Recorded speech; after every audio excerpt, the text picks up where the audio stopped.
Formula car రేసులో విచారణకు హాజరైన తర్వాత 24 గంటల్లో ఆ ఫోన్ ల్యాప్టాప్లు ఇవ్వాలని ఏసీబీ అధికారులు కూడా ఆదేశించారు. కానీ తాను ఆ ఫోన్ ల్యాప్టాప్లను ఇస్తానని ముందుకొచ్చి ఇప్పుడు మాత్రం ఇవ్వనంటున్నారు.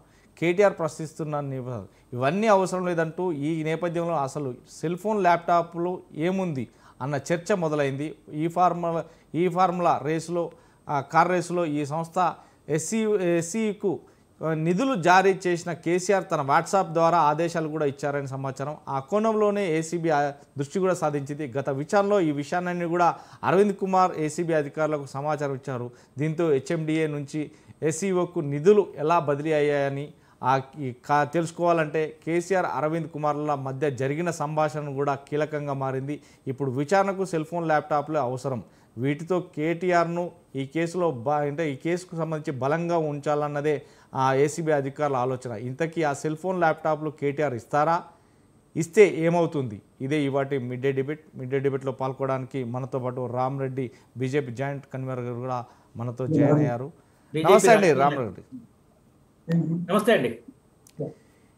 ఏదైతే ఫార్ములా ఈ కార్ రేసులో ఇప్పటికే ఏసీబీ అధికారులు కేటీఆర్ను విచారించారు, 3 సార్లు కూడా పిలిచారు, 3వసారి అరెస్టు చేస్తారనే ఒక కోణంలో ఉన్నప్పటికీ మాత్రం వాళ్ళు నిదానంగానే తను అడిగే ప్రశ్నలు అడిగి అతన్ని మరోసారి అవసరమైతే పిలుస్తాం అంటూ వెళ్ళారు. ఈ నేపథ్యంలోనే మీరు నిధులు మళ్లించడానికి ఏం ఉపయోగించారు, వారితో ఎలా మాట్లాడారంటే నా ఫోనును ల్యాప్టాప్ ఉపయోగించానని చెప్పారు. అవి కూడా మాకు అందివ్వాలి అంటే ఓకే అని చెప్పి ఇప్పుడు ఆ ల్యాప్టాప్తో పాటు సెల్ ఫోన్ ఇవ్వను, ఏం చేసుకుంటారు అనేది అంటున్నారు అనేది వినబడుతుంది. ఎలా చూడొచ్చు? ఇప్పటిదాకా ఎన్నో కేసుల్లో ఎంతో మందిని విచార సంస్థలు ఎన్నో విచారించిన సందర్భాలు దేశంలో చాలా ఉన్నాయి, మన రాష్ట్రంలో కూడా ఉన్నాయి. కానీ విచారణ తర్వాత ఇంత పొగరుబోత్తనంగా ఎవరు మాట్లాడి నేను చూడలే. కేసీఆర్ వచ్చి మాట్లాడడం, నువ్వు ఎడమ చేతితో చేసావా కుడి చేతితో చేసావా, ఒకే ప్రశ్న తిప్పి తిప్పి తిప్పి తిప్పి అడిగిందని ఆ అహంకార మాటలు మాట్లాడుతూ నేను 100 సార్లైనా వస్తాను అని మళ్ళీ మాటలు మాట్లాడుతూనే నేను ఫోన్ ఇవ్వను ల్యాప్టాప్ ఇవ్వను అంటే అది కూడా న్యాయవాదులతో చెప్పించడం. న్యాయవాదులు వాళ్ళు ప్రెస్ కాన్ఫరెన్స్ పెట్టి ఈయన పరంగా మాట్లాడడం, ఈయన దాక్కొని వేరే వాళ్ళతో తెప్పియడం అన్నీ ఎట్లా ఉన్నాయంటే నేరం చాలా ఉంది, అహం దానికి ఎన్నో రెట్లే ఉంది అన్నట్టుంది ఈ కేటీఆర్ ఇలా ప్రవర్తించిన తీరు. వీళ్ళ మీద కేసులు చాలా వస్తున్నాయి. అంటే ఆ విద్యుత్ కొనుగోలు కేసు కూడా ఏమైందో ఏమో, అది మూలకు పడ్డదా ఏమైందో తెలియదు. ఆ ఫోన్ ట్యాపింగ్ కేసు అందరూ ఇప్పుడు జనం అయితే ఫోన్ ట్యాపింగ్ కేసు జరిగింది, ఫోన్ ట్యాపింగ్ జరిగిందని నమ్ముతున్నారు. అది ఈ ఫార్ములా 1 కేసులో కూడా ముఖ్యమైన ఏంటంటే విదేశాలకు అమౌంట్ ఇచ్చేటప్పుడు ఆర్బీఐ పర్మిషన్ తీసుకోలేదు, 55 కోట్లు. రెండవది ఆర్థిక మంత్రి మండలి ఆమోదం ఉండాలి, ఇలాంటి నిర్ణయాలకు లేదు. ఆర్థిక శాఖ ఆమోదం తీసుకోలేదు. ఇవన్నీ ఉన్న అవేం మాట్లాడకుండా విచారణ నిన్నేమడిగిండ్రు, నువ్వే అంతమంది ఈటల రాజేంద్ర గారిని ఘోష్ కమిషన్ అడిగినప్పుడు వాళ్ళు వచ్చిన అదే చెప్పారు తప్ప ఈ పొగరుబోతు మాటలు ఎక్కడ మాట్లాడలే. ఈయనంతా ఆయన ముందు ఇంకో ఆయన అందుకు అగ్గిపెట్టి హరీష్ రావు ఆయన గారెడి మాటలు, ఈయన పొగరుబోతు మాటలు, ఆయన మసిపూసి మారేడికాయ మాటల గారెడితో మసిపూసి మారేడికాయ చేస్తాడు హరీష్ రావు. వీళ్ళు మాట్లాడుతుంది తప్ప అసలు కేసేంది, కేసు వాళ్ళ మీద వాళ్ళు తప్పది, ఎలా తప్పు, ఎందుకు తప్పు, ఆ విధంగా మాట్లాడాలి. ఆ ముచ్చట తీయరు. కేసు ముచ్చట వస్తే మా దొంగతనం బయటపడుతుంది కాబట్టి కేసు ముచ్చట తీయకుండా దాన్ని తిమ్మిని చేయాలి, డైవర్ట్ చేయాలి. ఈ డైవర్ట్ ఆలోచనలో దాన్ని ఏంటంటే ఇంకా ఈ పొగరుబోతు మాటలు తీసుకొని చేయాలని ఈ కుట్రలు చేస్తున్నారు. ఇది మంచిది కాదు. అప్పుడు కవిత విషయంలో ఏమైనప్పుడు ఇంటికి మళ్ళీ ఢిల్లీ నుంచి హైదరాబాద్ వచ్చి వాళ్ళ నాన్నతో మాట్లాడి ఆ ఫోన్లు ఏమంటే నెక్స్ట్ టైం మరి ఏం చేసినా ఇచ్చినా దాని విచారణ తెలుస్తుంది, ఆ ఫోన్లో ఏమన్నా డేటా దొరికిందా లేదా అనేది. మరి ఇవ్వచ్చుగా వీళ్ళు. ఆ రోజు అడిగితే అజాగ్రత్త నేను ఫోన్ తేకుండా ఉంటారా అండి? బయట ఇచ్చి రావచ్చు, ఫోన్ లేబుల్ తేకూడదు అంటే. ఫోన్ బయట ఉంది తెస్తాను చెప్పి నేను ఫోన్ తేలే, ఇప్పుడు నేను ఫోన్ ఇయ్యా. ఈ మాటలు బట్టి చెప్తుంటే ఆయన ఫుల్గా ఆ నేరంలో ఇన్వాల్వ్ అయ్యాడు. ఇంకా మాటలు ఎట్లా వస్తాయి అనుకున్నావు, లొటపీస్ కేసు అంటాడు. ఎందుకంటే నిజంగా వాళ్ళ దృష్టిలో ఇది లొటపీస్ కేసే కావచ్చు. లక్షల కోట్లు దోపుకున్న దగ్గర 55 కోట్ల అమౌంట్ లొటపీస్ అమౌంట్ వాళ్ళకు. కాబట్టి వాళ్ళ దృష్టిలో అది, కానీ ప్రజలకు 55 కోట్లు అంటే మామూలు అమౌంట్ కాదు అది. కాబట్టి ఇలాంటి గాలిని మాటలు పొగరుబోతు మాటలు మాట్లాడడం కాకుండా ఆ విచారణకు సహకరించాలి. నువ్వు నిజంగానే నిర్దోషివైతే ఆ సహకరించి నువ్వు నిర్దేశంగా రుజువు చేసుకోవాలి. ఇంతమంది పెద్ద పెద్దలు మామూలు కాదు, మామూలు పెద్ద పెద్దలు తప్పుడు కేసులో కూడా మోడీ గారి మీద గుజరాత్ అల్లర్ల మీద కేసు పెడితే సుప్రీంకోర్టు సీట్ పెడితే మొత్తం విచారణకు వచ్చిండు. ఏ ఒక్క బీజేపీ కార్యకర్త రోడ్డెక్కలే, వాయిదా కోరలే, మోడీ గారు స్టే తెచ్చుకోలే. అమిత్ షా గారు కేసు సుప్రీంకోర్టు మోడీ గారు ఏ తప్పు లేదని తీర్పిచ్చింది. అమిత్ షా గారి మీద కూడా తప్పుడు కేసు వేశారు. షోరాబుద్దీన్ ఎన్కౌంటర్ ఫేక్ ఎన్కౌంటర్ అని జైల్లో కూడా వేశారు అమిత్ షా గారిని, గుజరాత్ హోంమంత్రిగా ఉండే. తర్వాత అమిత్ షా గారు కూడా ఎక్కడ స్టే తెచ్చుకోలే, వాయిదా ఏమనలే. ఏ బీజేపీ కార్యకర్త అప్పుడు కూడా రోడ్డు ఎక్కలే.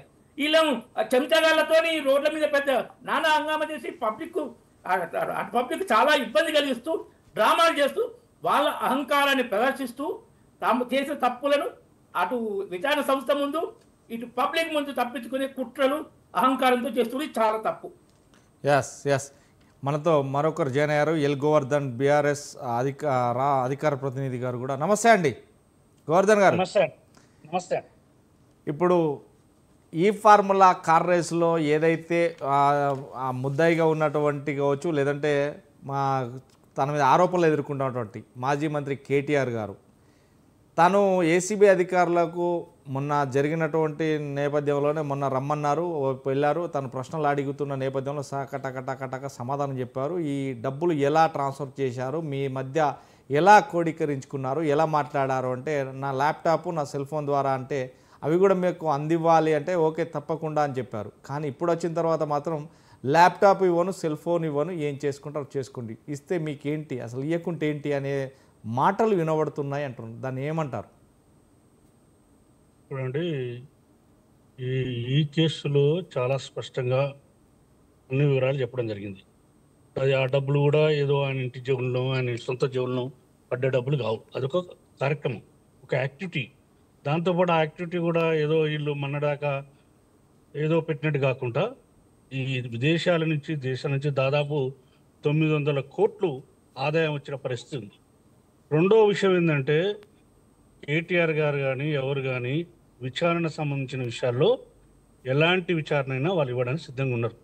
కాకపోతే ఈ మీడియా వీళ్ళంతా చేస్తున్న ప్రచారం తప్ప. ఎందుకంటే ఎవరైనా చట్టం ముందు అందరం సమానమే. అవసరమైనప్పుడు అయినా తీసుకుంటారు, ఏ రికార్డ్ అయినా కలెక్ట్ చేస్తారు, ఏదైనా చేయగలుగుతారు. కాబట్టి ఈ ఫోన్ అయినా ఇంకేదైనా కేసీఆర్ ఇస్తాడు. కాకపోతే ఏంటంటే కొన్ని లీగల్ సమస్య వచ్చినప్పుడు అవి ఇవ్వాలన్నా, ఇప్పుడు కోర్టు అనుకుంటే విచారణ చేయదలుచుకుంటే వాళ్ళు సీజ్ చేయలేరా? చట్టం అనుకున్నప్పుడు చేయగలుగుతారు వాళ్ళు. కాబట్టి దీన్ని ఏదో రాద్ధాంతం చేసి ఇదేదో ఆయన ఇస్తలేడు, ఎప్పుడైనా ఏంటంటే ఈ నెగిటివ్ని ఎక్కువ ప్రచారం చేసి చేస్తున్న పరిస్థితి. మూడో విషయం ఏంటంటే, ఈరోజు రాష్ట్ర ప్రభుత్వం ఇలా రేవంత్ రెడ్డి కానీ ఈ విషయంలో వచ్చినప్పుడు మొత్తం ఇప్పుడు రేవంత్ పాలన అంతా కేసుల పాలన. ఎందుకంటే ప్రజల సమస్యలు లేవు, ప్రజా సమస్యలు పట్టించుకోవడం లేదు. రెండోది ఏంటంటే, ఏదైనా చిన్న ఆరోపణ, నేనేమనంటే ఆయన యొక్క కాన్సన్ట్రేషన్ కూడా మొత్తం ఈ కేసీఆర్ కుటుంబాన్ని ఎట్లా అబాస్పాలు చేయాలి, వేరే రకంగా చేసే పరిస్థితులు లేని కాబట్టి అబాస్పాలు చేసి తన పగ్భం గడుపుకోవాలని చూస్తుండే తప్ప ఇలాంటి కేసులలో పెట్టడం వల్ల ఏదో భవిష్యత్తులో ఏదో అయితే అనేది అబద్ధం. ఎందుకంటే ఇది ఇప్పుడు వాస్తవంగా ఇలా పెద్ద మనిషి ఒక మాట్లాడుతూ ఏదో దుర్వినియోగం చేస్తున్నాడు. దుర్వినియోగం ఎప్పుడు దుర్వినియోగం? నా జేబులోకి వచ్చి నీ సొంతంగా వాడుకుంటే అది దుర్వినియోగం. కానీ ఒక కార్యక్రమాన్ని చేసినప్పుడు అప్పుడు ఇచ్చిన డబ్బులకు అది ఎట్లా దుర్వినియోగం? ఆ డబ్బులు కూడా ఇప్పుడు ఆల్రెడీ ఉన్నాయి, వీళ్ళు తెచ్చుకోలేని పరిస్థితి ఉంది. రెండోది ఏంది, వాళ్ళే చెప్పారు ఆ డబ్బులు ఎక్కడున్నాయని కూడా చెప్పారు. కాబట్టి ఇట్లాంటి వ్యవహారంలో ఒకవేళ చేసి అనవసరమైన రాద్ధాంతం చేసి ఒక వ్యక్తిగత ప్రతిష్టను దెబ్బతీయడం తప్ప, వ్యక్తిగత ప్రతిష్ట తీసి ఏదో మోరల్గా రాజకీయ లబ్ధి పొందుకోవడం అన్నది ఈ తెలంగాణ ప్రజలు ఎవరు సహించరు. ఎందుకంటే తెలంగాణ ప్రజలు విజ్ఞులు. అవసరమైనప్పుడు మేము తప్పులు చేస్తే మమ్మల్ని దించారు, రేపు మీరు కూడా ఇలాంటి పనులు చేస్తే వాళ్ళని కూడా రేపు అట్లాంటి పరిస్థితి వచ్చే రోజు ఉంటుంది. కాబట్టి ఇది ఏదైనా, ఏ విచారణకైనా సిద్ధం, ఏదైనా చేయడానికైనా సిద్ధం. ఏదో కావాలని ఇది ప్రాపగండ చేస్తుంది తప్ప ఇది రాజకీయాలు చేయడం దాకా డైవర్ట్ చేయడం కోసం ఒక డైవర్ట్ పాలిటిక్స్ చేస్తున్నారు తప్ప ఇది ఖచ్చితంగా ఏ విచారణకైనా మేము సిద్ధం. ఆ విచారణలో అన్ని సంబంధించిన కోర్టు అనుకుంటే ఏదైనా తీసుకోవచ్చు, ఎక్కడైనా చేయొచ్చు, ఎక్కడైనా కలెక్ట్ చేయొచ్చు. దానికి ఒక ప్రొసీజర్ ఉంటుంది. ఆ ప్రొసీజర్ని ఖచ్చితంగా ప్రతి ఒక్కరం ఫాలో కావాల్సిందే. దేశంలో గొప్ప ఈ దేశంలో గొప్ప యొక్క అవకాశం ఏంటంటే చట్టం ముందు ఎవరైనా ఎంత పెద్ద గొప్ప వాళ్ళమైనా ఆ చట్టానికి లోబడి మనం ఉండవలసింది. ఎస్ అది నేను ఇయ్యను అంటే ఎవరు ఆగేది కాదు. నేను ఇయ్యనంత మాత్రమే దానికి ఒక ప్రొసీజర్ ఉంటుంది. ఒకవేళ అలాంటిది ఏమైనా వ్యతిరేకిస్తే చట్టం ఫాలో అవుతుంది ఎవరికైనా. కాబట్టి ఈ విషయాన్ని పెద్ద రాదంతా చేయవలసిన అవసరం లేదు. కాబట్టి నేను కాంగ్రెస్ వాళ్ళని మిగతా వాళ్ళని కోరేది ఏంటంటే మీరు డైవర్ట్ చేసి ఏదో రాజకీయ లబ్ధి పొందడం అంటే మీ అందరి అవివేకం తప్ప వేరేది ఏం లేదు. ఎస్ గోవర్ధన్ గారు, మొత్తం మీద ఏసీబీ అధికారులు కూడా ఈ కార్ రేస్ ఫార్ములాలో మీకు ఎలా డబ్బులు సమకూరుస్తాయంటే మాకు ఆల్రెడీ పెట్టడానికి సంస్థ పెట్టడానికి మాకు ఇన్ఫర్లు ఉండే, కానీ ఆ సరైన సమయానికి స్పాట్లో తను చేతులు ఎత్తేసారు, లేవలేకపోయారు. అందుకే ఈ 55 కోట్లు కూడా ట్రాన్స్ఫర్ చేయడం జరిగింది. అంటే వాళ్ళు అడిగిన క్వశ్చన్స్కి మాత్రం సమాధానం మాత్రం క్లారిటీగా ఇచ్చాడు. ఎందుకంటే మాకు వచ్చేది 900 కోట్లు కావచ్చు, 90 కోట్లు కావచ్చు, అవన్నీ కూడా వస్తాయి అనుకున్నాం, కానీ అని చెప్పినప్పటికి మాత్రం ఇప్పటికి 0% అంటే రూపాయి కూడా రాలేదు. ఈ 55 కోట్లు ట్రాన్స్ఫర్ చేయడానికి ఒక మళ్లింపు చేయడానికి అంటే దాన్ని ఇందాక కూడా మనం చర్చించుకున్న దీని గురించి, ఒక 55 కోట్లు ఒక బ్యాంకు ద్వారా ట్రాన్స్ఫర్ చేయాలంటే దానికి ఆర్బీఐ గైడ్లైన్స్ ఖచ్చితంగా అవసరం. కానీ అవన్నీ కూడా ససేమీరా అంటే ఒక గవర్నమెంట్కి ఆర్బీఐ రూల్స్ వర్తించదా? ఇదే రకంగా తాను ఎప్పటికీ ఒక క్లారిఫికేషన్ ఇవ్వకుండా ఈరోజు ఇవ్వను అంటే చట్టం పని తాను చేసుకుపోతుంది ఓకే, కానీ ఇలాంటి ముందుకు పోతే పరిస్థితి ఏంది? ముందుకేముందండి, ఈరోజు ఆ 55 కోట్లు ఒక అధికారి చేసిండు, ఈయన చేయలేదు. అధికారికి డైరెక్షన్ ఇచ్చని ఓపెన్గా ఒప్పుకున్నాడు. కాబట్టి అట్లాంటి విషయం ఉన్నప్పుడు నిజంగా ఏదైనా జరిగితే చేస్తుంది. దానికి ఒక పెద్ద ఇబ్బంది ఏం లేదు. అది ప్రూవ్ చేసుకోవాలి. ఇప్పుడు డబ్బు మిస్యూజ్ అయిందా కాలేదనేది వస్తుంది. రేపు వాళ్ళు కాక తెచ్చుకోదలుచుకుంటే రిటర్న్ తీసుకోవచ్చు. కాబట్టి ఒకవేళ నిజంగా ఆ చట్టాన్ని అతిక్రమించినప్పుడు దానికి పనిష్మెంట్ మేము అనుభవించక తప్పదు. అది ఎవరైనా చేయవలసిందే. ఎస్ రామరెడ్డి గారు, సార్ ఇప్పుడు గోవర్ధన్ గారు చెప్పినట్టు చట్టం మాత్రం తన పని తను చేసుకోవచ్చు. చట్టానికి అందరూ అతీతులే. మొత్తం మీద ఎవరిని కూడా చట్టం వదిలిపెట్టదు. కావాలంటే అరెస్ట్ చేస్తారు, లేదంటే ఖచ్చితంగా అవన్నీ కూడా రికవర్ చేస్తారు. కానీ ఇయ్యను అనేదానికి సమాధానం మాత్రం ఖచ్చితంగా, అంటే దాని మీద కొన్ని లీగల్ ఎఫెక్ట్స్ ఉంటాయి, లీగల్గా ఉంటాయి. కానీ ఏసీబీ అధికారులు మాత్రం మీరు లాయర్తోటైనా రావచ్చు, కానీ మాకు ఇస్తానన్న సెల్ ఫోన్తో పాటు ల్యాప్టాప్ అప్పచెప్పండి అంటున్నారు. దానికి మాత్రం ఎట్టి పరిస్థితులు ససేమీరా అంటున్నాడు అనేది ప్రచారం జరుగుతుంది. అంటే ఇదంతా కావాలనే కుట్ర, ఇదంతా కాంగ్రెస్ కావచ్చు, బీజేపీ కావచ్చు, ఇదంతా కుట్ర చేస్తుంది తప్ప ఈ కుట్ర కోణంలో తప్ప వేరే లేదు అనేది గోవర్ధన్ గారి మాట. ఏమంటారు? అసలు నేరం నుంచి తప్పించుకోవడం కోసం ఈ కుట్రలు, ఈ డైలాగులు చాలా చెప్పడం మనం ఎంతోమంది ఇవ్వాలి. కొత్త కేటీఆర్ ఒక్కడే కాదు, ప్రతి ఒక్కరు అట్నే చెప్తారు. కవిత కూడా మా నాన్నని దెబ్బతీయడానికి నా మీద లిక్కర్ కేసు పెట్టిందని అట్లా రకరకాలు మాట్లాడతారు. కేటీఆర్ పబ్లిక్ కూడా చెప్పొచ్చు ఆన్సర్. ఆర్బీఐ పర్మిషన్ ఉందా లేదా? ఉంటే ఉంది, లేకుంటే లేదు. క్యాబినెట్ ఆమోదం ఉందా లేదా? ఎందుకు లేదు? క్యాబినెట్ ఆమోదం లేకుండా ఎలా చేసారు? ఇంకోటి అరవింద్ కుమార్ గారు చెప్పింది ఏంటంటే కేటీఆర్ గారు ఆదేశిస్తేనే నేను చేశానని చెప్పినట్టు మనకు మీడియా ద్వారా ఇన్ఫర్మేషన్ వచ్చింది. ఆ ఇన్ఫర్మేషన్ వచ్చేప్పుడు నేను ఆయన ఆదేశించిండా లేదా? ఆదేశిస్తే ఏ పవర్ ప్రకారం ఆదేశించిండు? ఆదేశించకపోతే ఆదేశించలేదు, కావాలంటే నా ఫోను ల్యాప్టాప్ తీసుకోండి, ఇవి చెప్పాలి. సహకరించినట్టు ఇది నేను 100కి 1000% సహకరిస్తా అని చెప్పి 1% కూడా సహకరించకుండా ఈ డ్రామాలు చేస్తే ప్రజలు ఇప్పుడు తెలివి తక్కువలు కాదు. ప్రజలకు అర్థమవుతుంది. నువ్వు ఆ రోజు వచ్చినప్పుడు నన్ను ఫోన్ అడిగారు, ల్యాప్టాప్ అడిగారు అని చెప్పిండా? బయటకు వచ్చాక చెప్పలే. ఒకటే ప్రశ్న తిప్పి అటు తిప్పి అడిగారు. నేనే వాళ్ళను ఉల్టా క్వశ్చన్లు వేసిన, దాని దగ్గరకు వాళ్ళ దగ్గర సమాధానం లేదు. ఏం మాటలు అది? ఏం పొగరుపోతాను అది? ఇంతవరకు ఎక్కడ విచారణ తర్వాత నేనే విచారణ అధికారిని అడిగినా వాళ్ళ దగ్గర సమాధానం ఎవ్వరూ చెప్పలే. ఇది కేటీఆర్ అహంకార స్పెషాలిటీ. కాబట్టి ఇలాంటి వాటితోటి ఇప్పుడు ఇంకోటి ఏంటంటే ఆయన ఇవ్వకపోతే వీళ్ళకి తీసుకునే విధానం వీళ్ళకి తెలుసు. తెలుసు అంటే అంత ఈజీ కాదు, అసాధ్యమని అనట్లేదు. కానీ వాళ్ళు ఎక్కడెక్కడ దాచిపెట్టి ఎవరు తెలుస్తుంది? ఇంకోటి చట్టం తన పని తాను తెలుసుకోపోతుంది అనేది మనం ఒక సినిమాలో వచ్చిందండి. అది సినిమా అంటే మన నన్ను కొట్టలేదు అనేటువంటి ఆయన అంటాడు, చట్టం తన అడిగితే నువ్వు ఆయన కొట్టావా, ఎమ్మెల్యేలు కొట్టావా అంటే నో కామెంట్ అంటాడు. నో కామెంట్ అంటే ఏంటంటే అది చాలా డేంజరస్ వర్డ్ అని. ఈ చట్టం తన పని తాను తీసుకుపోతుంది. ఎవరు చెప్తాడంటే నేరం చేసినోడు ఆన్సర్ చెప్పడానికి తప్పించుకోవడం కోసం చట్టం తన పని తాను చేసుకుపోతుంది. ఒకవేళ గవర్నమెంట్ కానీ డిపార్ట్మెంట్ గారు తప్పుడు కేసు పెడితే వాళ్ళు కూడా చట్టం తలపని తాను తప్పుడు కేసు అయినా చట్టం తలపని తాను చేసుకుపోతుంది, మా ఇన్వాల్వ్మెంట్ లేదని చెప్తారు. అవకాశవాదులు చెప్పే డైలాగే ఇవి. చట్టం తలపని చేసుకుపోతుంది, నో కామెంటు. అడిగింది ఒకటి. ఇంకొకటి, మీకు గోస్ట్ కమిషన్ ఎంక్వైరీలో కాళేశ్వరం, అసలు కులేశ్వరం అన్న కానీ కాళేశ్వరం దాన్ని ఎంక్వైరీ చేసేటప్పుడు ఈటెల రాజేంద్ర గారు వెళ్ళారు, హరీష్ రావు గారు వెళ్ళారు, బయటకు వచ్చారు. సరే హరీష్ రావు ఏం చెప్పి చెప్పినాం. వాళ్ళు ఎక్కడ సపరేట్గా సీక్రెట్ ఇన్వెస్టిగేషన్ సీక్రెట్ విచారణ అడగలే. ఆరోగ్యం సాకు చూసి కేసీఆర్ గారే సీక్రెట్ విచారణ కోరుకు. కేటీఆర్ అనేది ఇది ఇది ఇది ఈసీ జరుగుతుంది, ఈ ఫార్ములా వేసి లోపల ఒకటి చెప్పొచ్చు, సీక్రెట్ విచారణ ఉంటే బయటకు వచ్చి పొంకనాలు దొబ్బొచ్చు, లోపల గడగడ వణికినా బయటకు వచ్చి పొంకనాలు దొబ్బొచ్చు. ఈ డ్రామాల కోసం చేస్తున్నారు. ప్రజలకు అర్థమైంది. ఫస్ట్ టైం అర్థం కాకపోవచ్చు, సెకండ్ టైం కావచ్చు, థర్డ్ టైం మాత్రం పక్కా అర్థమైంది.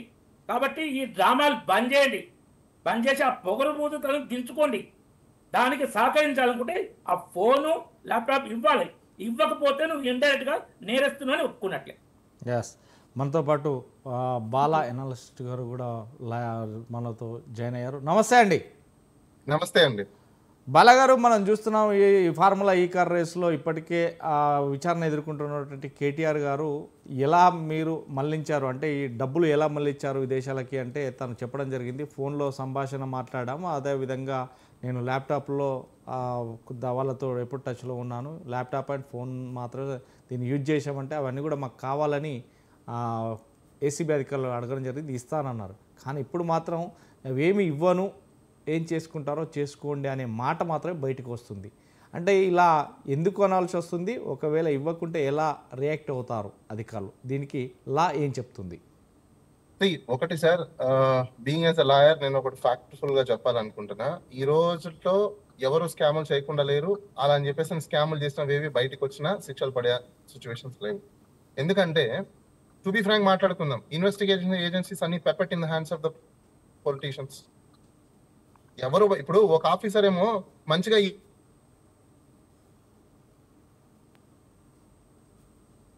ఈ రోజు వచ్చి స్టేట్మెంట్ ఇస్తాడు, 164 స్టేట్మెంట్ ఇస్తాడు. ప్రాక్టికల్ గా మనం మాట్లాడుకున్నప్పుడు we must see the sanctity also. ఈ రోజు అతను మొబైల్ ఫోన్ ఇస్తా అని చెప్పినా లేకపోతే రేపు ఇవ్వను అని చెప్పినా భారతదేశంలో మొరాలిటీస్ అనేది పోయాయండి. చట్టాలు పక్కన పెట్టండి, చట్టాలు ఎక్కడి నుంచి మనకు రాలా. మన ఎథిక్స్, మొరాలిటీస్, బేసిక్ సెన్స్ నుంచే, నేచర్ నుంచే మనకు చట్టాలని మనం తయారు చేసుకున్న చట్టాలు దేనికోసం అంటే మనం పాటించడం కోసం.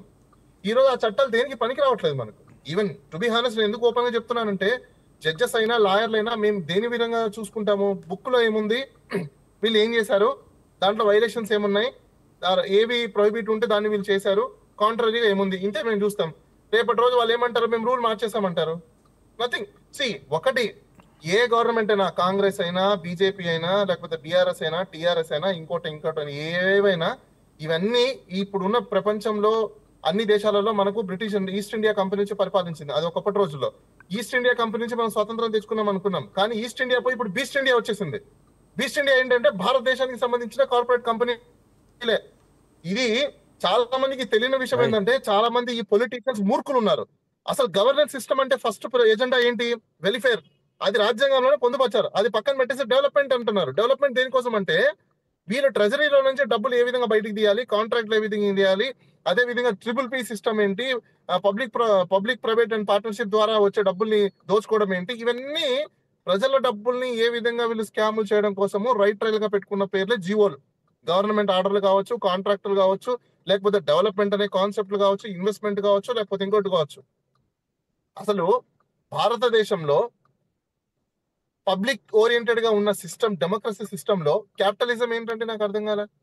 సో ఇప్పుడు కేటీఆర్ కావచ్చు, కేసీఆర్ కావచ్చు, ఇంకోరు కావచ్చు, ఇప్పుడు ఒకవేళ వాళ్ళ పర్సనల్ గ్యాడ్జెట్స్ అడిగితే వాళ్ళు ఇవ్వచ్చు, ఇవ్వకపోవచ్చు, అది వాళ్ళ రైట్.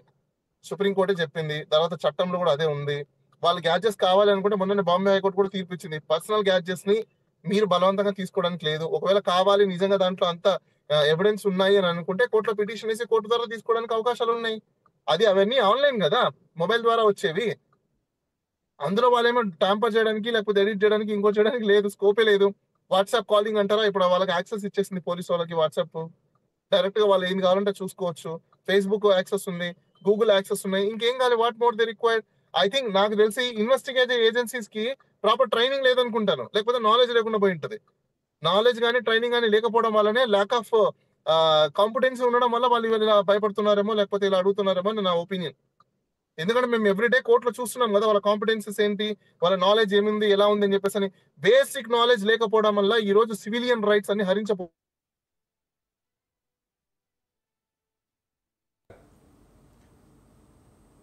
రామిరెడ్డి గారు, సార్ ఇప్పుడు మనం ఏదైతే బాలా లాయర్ గారి మాటలు కూడా విన్నాం, మీకు బాలా లాయర్ గారి మాటలు కూడా విన్నాం, కేసులు పెడతారు కానీ ఏవి నిలబడవు అంటే అది పర్సనల్ డేటా కిందకి వస్తుంది. పర్సనల్ డేటా కిందకి ఇప్పుడే మనం పోలీసు వాళ్ళకు చాలా వరకు కూడా ఈ రాజ్యాంగం లోపల పోలీసు వాళ్ళకు ప్రతి ఫోన్లో ఏం మాట్లాడుతున్ననే డాటా వాళ్ళు తీసుకోవచ్చు. అలాంటిదే ఇలాంటివి జరిగినప్పుడు కూడా వాళ్ళ దగ్గర నుంచి వాళ్ళు తీసుకునే రైట్స్ పోలీసులకు ఉన్నాయి.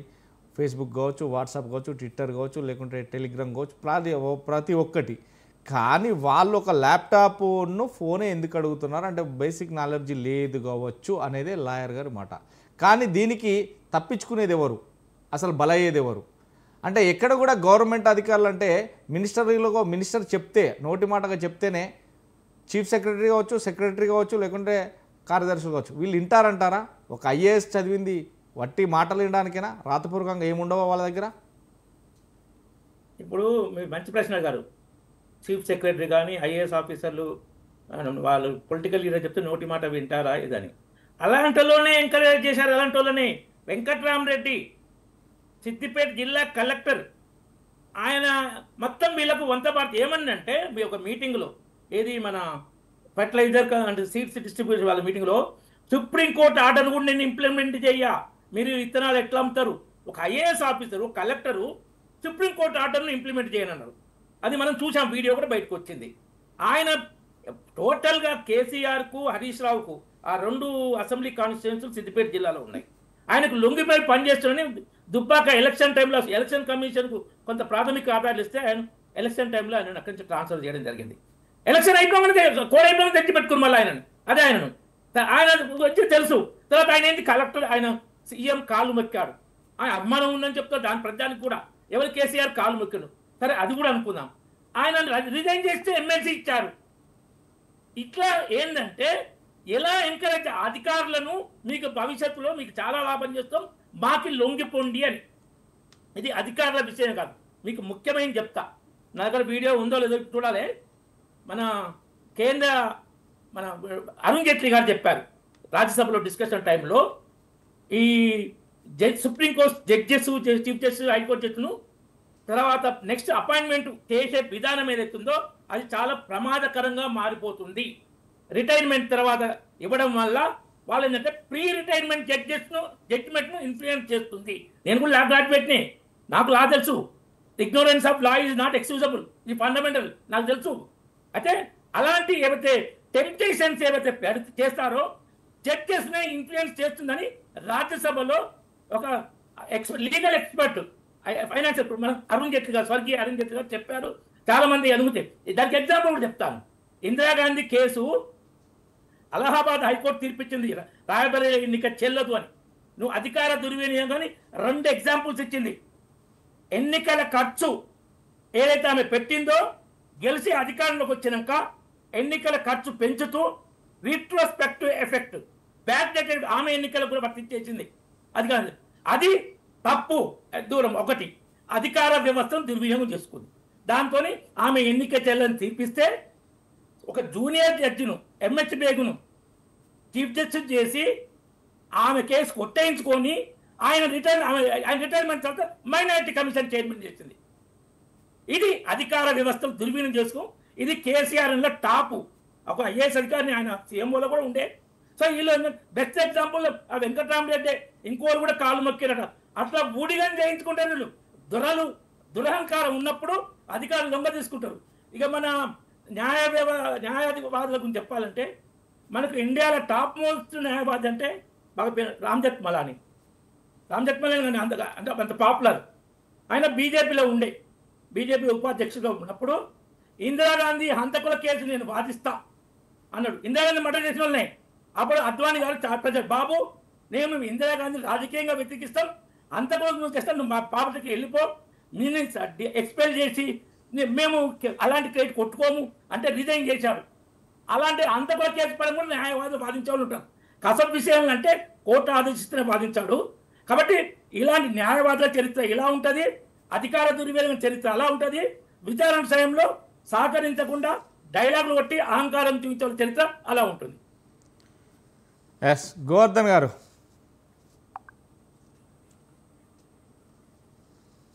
ఇద్దరు వెళ్ళిపోయారా?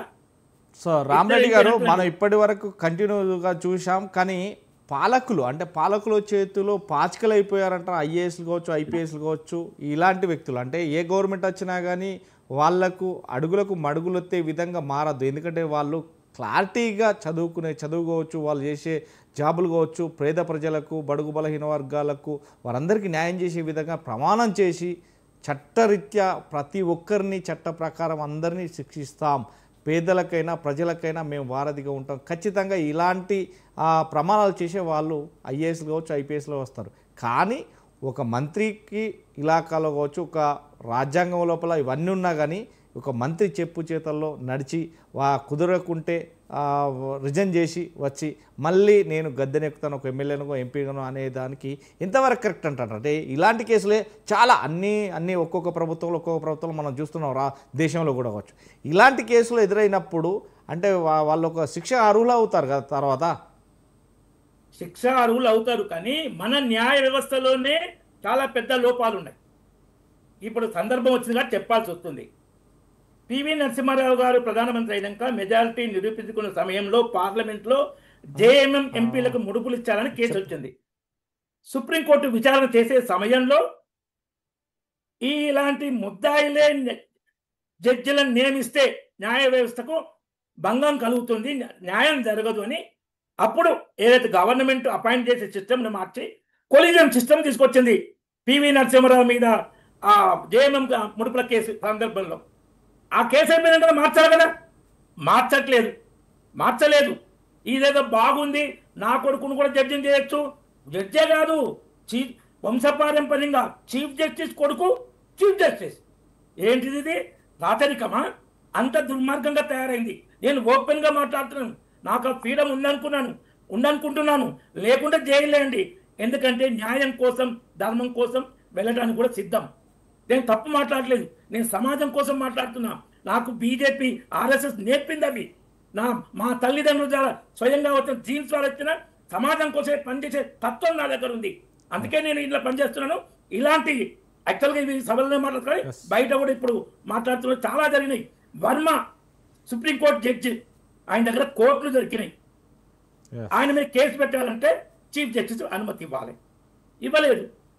Just transfer. అంత ఆశ ఎక్కడిది? ఇది న్యాయమేనా? పేదవాళ్ళకు ఒక రూలు, జడ్జిలకు ఒక రూలా? రాజ్యాంగాలలో అట్లేమన్నా ఉందా? సో ఇవి జరుగుతున్నాయి చాలా. ఈ మోడీ ప్రభుత్వము ఈ కొలిజియం సిస్టమ్ ఆ సందర్భంలో ఎందుకు పెట్టారు? అది కరెక్ట్గా జ్యుడిషియల్ కమిషన్ ఇస్తే దాన్ని కొట్టేసింది సుప్రీంకోర్టు. మా పెద్దలు నడవాలి, మాదే ఉండాలి అని. అది ఇలాంటి మనకు నేను నా మీద ఎస్టీ కేసు బుక్ అయింది. నేను బ్యాంకులో ఫీల్డ్ ఆఫీసర్ పనిచేశాను. వాళ్ళకు పాతలు అది లోను వస్తే ప్రాసెస్ చేశాను. తర్వాత చూస్తే పాత లోన్ పెండింగ్ ఉంది వాళ్ళ ఫ్యామిలీ మెంబర్స్. బాబు ఇది క్లియర్ చేసుకోండి ఇస్తామంటే మామూలు బెదిరించేటోడు, నువ్వు జైల్లో పడతావంటే నేను ఇట్లా భయపడను. నేను చిన్నప్పటి నుంచి నేను ధైర్యంగా సమాజంలో పనిచేస్తానే, కాబట్టి నేను ఇయ్యను లోన్ అంటే నా మీద ఎస్టీ కేసు పెట్టాడు. అప్పుడు నేను పోయినప్పుడు దీంట్లో అడిగితే వీళ్ళు ఏంటంటే, మీరు కోర్టు ద్వారా మీకు పేపర్స్ కావాలంటే వారం రోజులు వల్ల వెయిట్ చేయాలి, ఇంత ఖర్చు అయింది. అదే 100 రూపాయలు ఇస్తే మీకు ఆ కోర్టులో పనిచేసే క్లర్క్ ప్యూను తెచ్చి మీకు ఆ పేపర్లు ఇస్తాం. ఇది న్యాయ వ్యవస్థలో ఈ విధంగా నడుస్తూ చాలా బాధేసింది. నేను మళ్ళీ మా రామచంద్రరావు గారి దాన్నే వద్దన్నా మనం పద్ధతినే పోదామని ఆ విధంగానే తెచ్చుకున్నాం. ఏది ఇక్కడ హుజరాబాద్ కోర్టులో ఆ కజిన్ బ్రదర్ ఉంటే ఆయన ద్వారా పేపర్లు తీసుకొని మా కస్టమర్ తెచ్చి ఇచ్చాడు. న్యాయ వ్యవస్థలో ఎట్లా ఉంటుంది అనేది ఎన్నో తెలుసు సమాజానికి. ఈ మధ్యన బాగా వస్తున్నాయి పోస్టింగ్లు కూడా సొసైటీ. కాబట్టి ఈ లాయర్లు కూడా చాలా విషయాలు ఏంటంటే, ఇప్పుడు అభిషేక్ మన్ సింఘ్వి, కపిల్ సిబ్బల్ ఇలాంటి సీనియర్ మోస్ట్ లాయర్ ఉన్న దగ్గర జడ్జిస్ కూడా కొంత ఇవ్వలేకపోతుంది అనేది ఒక ఆరోపణ వస్తుంది. అది నిజమో కాదు నాకు తెలియదు, దాని మీద ఇంతకు మించి మాట్లాడలేం కాదు. కానీ వ్యవస్థల గురించి మాట్లాడతా, ఇండివిజువల్స్ గురించి పర్సన్ గురించి నేను అట్లా డైరెక్ట్గా మాట్లాడడం కరెక్ట్ కాదు. రైట్.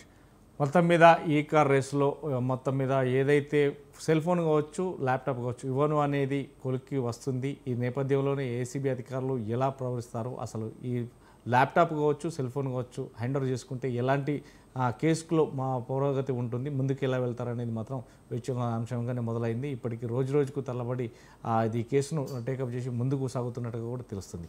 మొత్తం మీద ఇవాటి మిడ్ డే డిబేట్ లోపల పూర్తి విషయాలు కూడా తెలుసుకునే ప్రయత్నం చేసినాం. మొత్తం మీద ఈ డిబేట్కు మా కొంతమందికి వచ్చినప్పటికీ కూడా వాళ్ళకి ధన్యవాదాలు. ఈరోజు mid day debate. Thank you.